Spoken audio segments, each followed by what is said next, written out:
ลงทุนญี่ปุ่นเขามาลงทุนอยู่ลาวหลายกว่า160บริษัทของประชุมปรึกษาหารือระหว่างภาครัฐและเอกชนลาวญี่ปุ่นเริ่มมาแต่ปี 2007 ซึ่งมาฮอดปี 2026 นับเป็นครั้งที่มีบริษัทญี่ปุ่นเข้ามาลงทุนหลายกว่า160บริษัท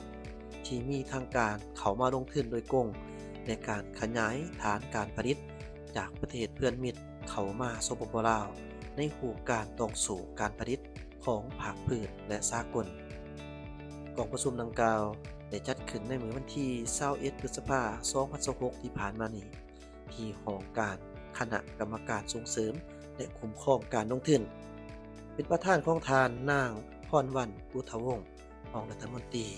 รองประธานผู้ประจำการคณะกรรมการส่งเสริมและคุ้มครองการลงทุนและทาน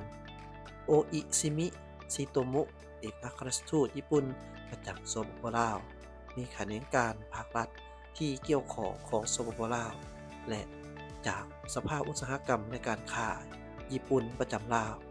องค์การส่งเสริมการค้าญี่ปุ่นประจำนครหลวงเวียงจันทน์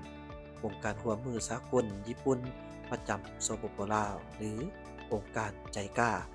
และห้องการธนาคารร่วมมือสากลประจำบางกอก JBIC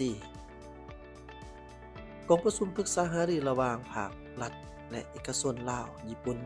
ได้เริ่มมาตั้งแต่ปี 2027 ตามการตกลงระหว่างรัฐบาลของทั้งสองประเทศและได้จัดขึ้นในทุกๆปีเพื่อปรึกษาหารือและในปี 2026 นี้แม่นครั้งที่ 19 กองประชุมดังกล่าวนี้แม่นกลไก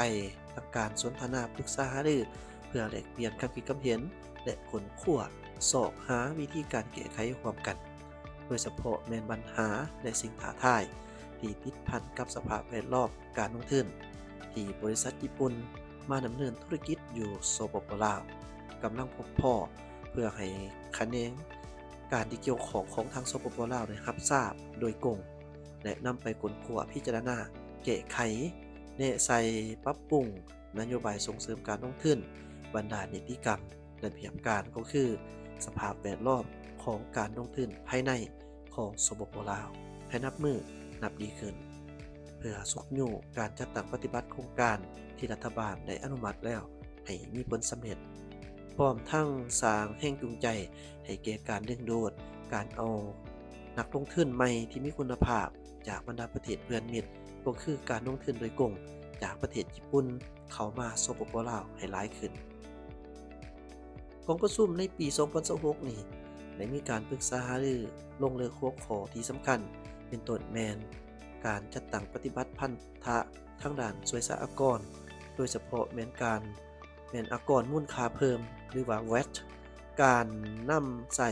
สร้างสภาพแวดล้อมเพื่อเอื้ออำนวยการแก่การจัดหาพลังงานทดแทนหรือว่าพลังงานสะอาดและกลไกการจัดตั้งปฏิบัติที่เกี่ยวกับการแลกเปลี่ยนเงินตราต่างประเทศกองประชุมครั้งที่ 19 มีความสำคัญหลายเนื่องจากปี 2026ถือว่าเป็นปีทับอิฐของการจัดตั้งปฏิบัติแผนพัฒนาเศรษฐกิจสังคมแห่งชาติ5ปีครั้งที่ 10แต่ปี 2026 ถึงปี 2030ซึ่งระยะที่ผ่านมาญี่ปุ่นเป็นประเทศหนึ่งที่อยู่ในแถวหน้าในการช่วยเหลือล่าและมาลงทุนอยู่สปปลาวปัจจุบันมีบริษัทญี่ปุ่นได้เข้ามาลงทุนหลายกว่า160บริษัท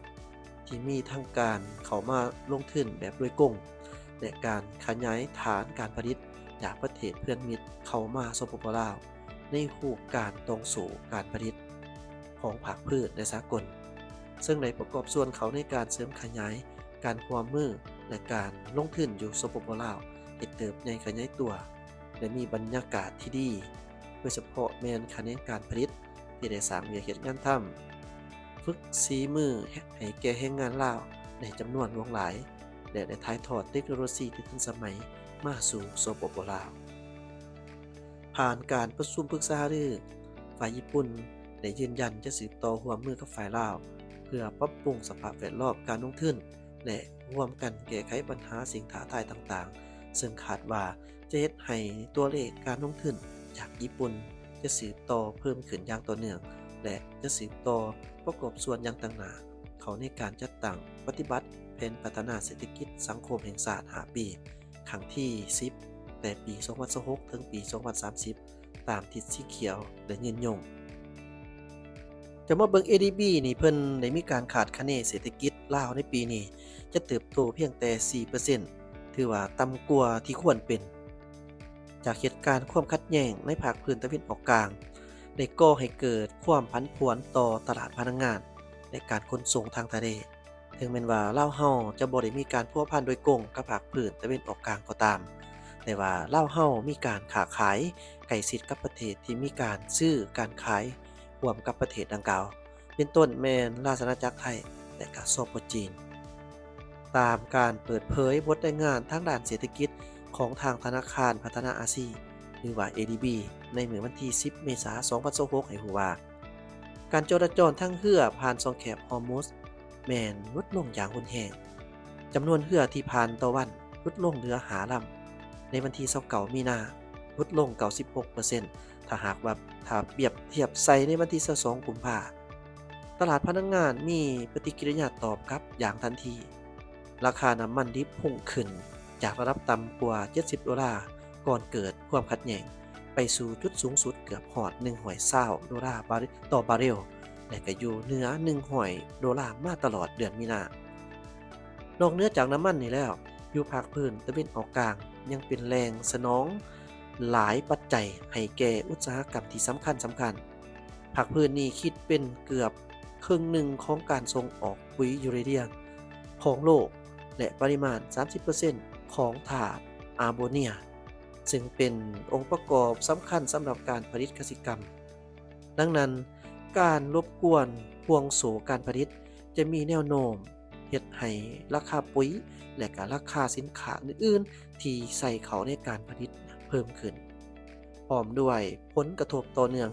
ไปหาต้นทุนอาหารและต้นทุนการผลิตอาวุธอุตสาหกรรมต่างๆประเด็นนี้มีความสำคัญเป็นพิเศษต่อภาคพื้นอาเซียนและแปซิฟิกเนื่องจากหลายเศรษฐกิจเป็นประเทศผู้นำเข้าน้ำมันและไอก๊าซในสัดส่วนสูงเมื่อเปรียบเทียบใส่กับ GDP รวมทั้งสปป.ลาวและราชอาณาจักรไทยดังนั้นราคาพลังงานที่ปรับเพิ่มขึ้นจะนำไปสู่การสูญเสียรายได้และความกดดันต่ออัตราเงินเฟ้ออย่างไววาถึงแม้ว่ามีสภาพการเกิดขึ้นแต่ภาคพื้นได้เข้าสู่สภาพการนี้ด้วยพื้นฐานทางด้านเศรษฐกิจที่เข้มแข็งเพียงพอสมควรการเติบโตในปี2025อยู่ที่ 5.4% และเงินเฟ้อลดลงมาอยู่ที่ 3.0% ภายใต้สมมุติฐานการเฮ็ดให้เสถียรภาพผ่านมาบรรดาประเทศกำลังพัฒนาในอาเซียนและแปซิฟิกคาดว่าจะเติบโต 5.1% ในปี 2026 และ 2027 โดยเงินเฟ้อคาดว่าจะอยู่ที่ 3.6% ในปี 2026 และลดลงมาอยู่ที่ 3.4% ในปี 2027 นอกจากนั้น ADB ยังคาดการณ์ว่าถ้าหากสภาพการความบ่สงบในตะวันออกกลางรบกวนยืดเยื้อไปฮอดต้นปีหน้าการเติบโตทางเศรษฐกิจของภาคพื้นอาจจะลดลง 1.3% ส่วนห้อยและตลอดปี 2026 หาปี 2027 และเงินเฟ้ออาจสูงขึ้น 3.2 จุดส่วนห้อยไทยเป็นช่องทางการส่งผ่านที่ได้รับผลกระทบที่มีผลทันทีสำหรับสปป.ลาวเมื่อราคาพลังงานปรับสูงขึ้นและสภาพการเงินดิ่งตัวฉะนั้นจะกระทบต่ออัตราเงินเฟ้อและการสนองภายในของไทยและสามารถถ่ายทอดไปยังสปป.ลาวอย่างว่องไว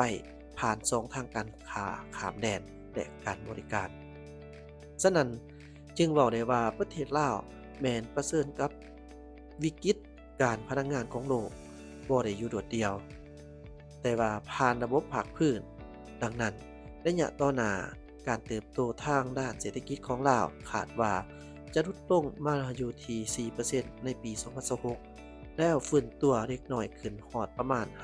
5.4% ในปี 2027 ถ้าหากสภาพแวดล้อมภายนอกจะมีแนวโน้มดีขึ้นการชะลอตัวลงนี้โดยหลักแมนสะท้อนผลกระทบต่อเนื่องจากความผันทางด้านเศรษฐกิจทั่วโลกโดยเฉพาะแม้นราคาพลังงานที่สูงขึ้น ความขัดแย้งทางด้านการค้าสภาพการระดมทุนที่ยากขึ้นและความเชื่อมั่นนักลงทุนที่อ่อนแอลงที่เกี่ยวข้องกับความขัดแย้งในตะวันออกกลางนี่แม่นข้อมูลจากทางธนาคารพัฒนาอาเซียนหรือว่า ADB